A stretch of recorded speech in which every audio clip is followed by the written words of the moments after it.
When I turned the light on, something immediately looked off.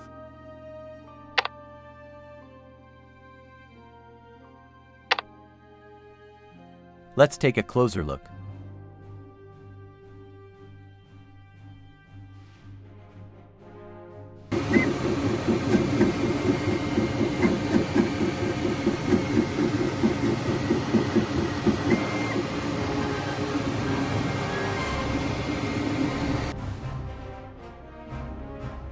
The filament ran out mid-print.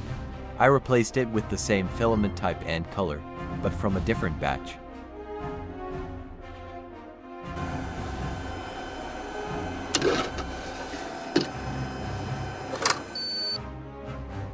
With lithophanes, even small material differences matter.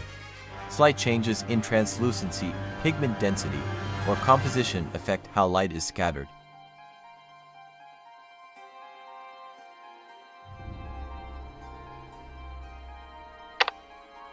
This isn't really a fail, it's a learning moment.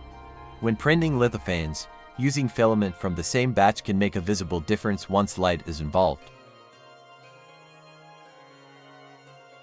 More prints coming.